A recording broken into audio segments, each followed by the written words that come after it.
Bonjour à toutes et tous. J'ai souhaité m'adresser à vous cette année depuis la nouvelle école de musique et la nouvelle médiathèque pour vous présenter tous les vœux de l'année 2022.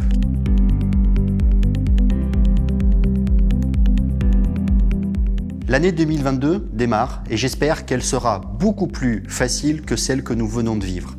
En tout cas, ce dynamisme que nous avons dans notre ville en souffre régulièrement. Et donc, il faut que ce dynamisme, nous puissions le retrouver le plus possible au travers de diverses manifestations du bien vivre ensemble. Ce dynamisme, il est lié aussi à l'urbanisme. L'urbanisme aujourd'hui est un sujet important.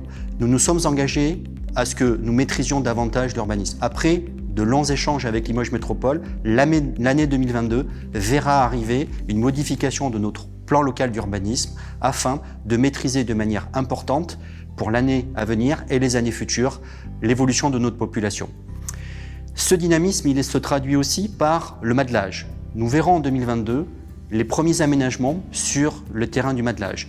Ce terrain qui est une pépite pour notre ville, eh bien, nécessite la plus grande attention. C'est pour ça que nous avons lancé une concertation publique pour avoir votre avis, recueillir vos avis, que vous puissiez partager vos idées, partager votre réflexion sur ce terrain important.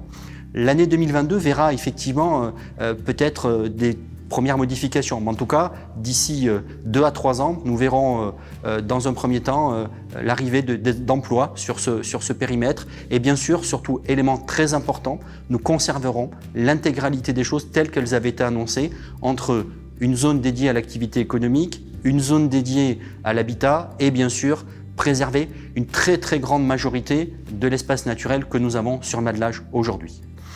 Ensuite, élément important, projet 2022, l'école Dolto.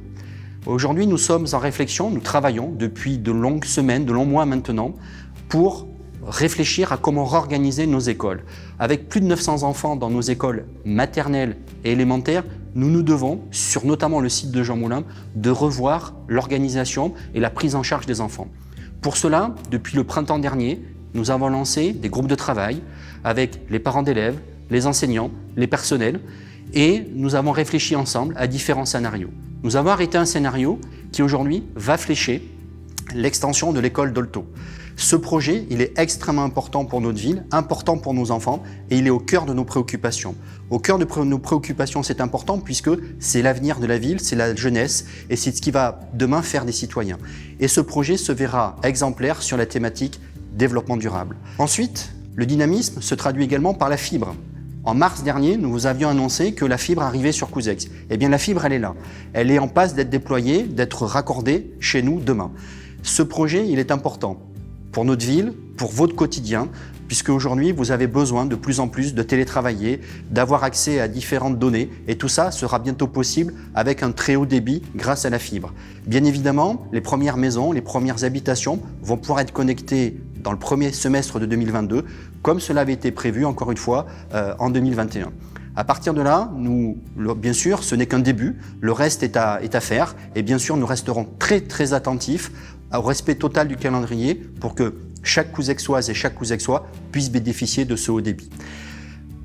Dynamisme lié aussi au développement durable. Le développement durable est un élément important pour la collectivité. Nous devons être exemplaires dans cette approche. Tout simplement parce qu'aujourd'hui, le coût des énergies est important. Aujourd'hui, nos bâtiments, il faut qu'on soit vertueux sur les consommations, de manière à ce que ça ne pèse pas trop sur les finances de la collectivité.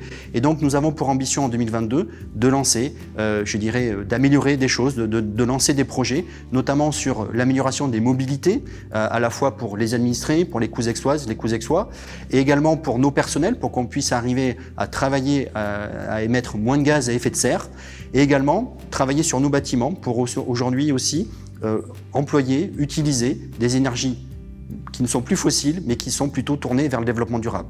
Donc ça, ce sont des choses extrêmement importantes, et en tout cas, nous y travaillons de manière très concrète et très pragmatique tous les jours. Et donc, vous voyez, les projets ne manqueront pas sur 2022, et je profite vraiment de ces vœux pour vous souhaiter à toutes et tous une très belle année 2022, dans la joie, la gaieté et l'épanouissement personnel. Très bonne année à tout le monde.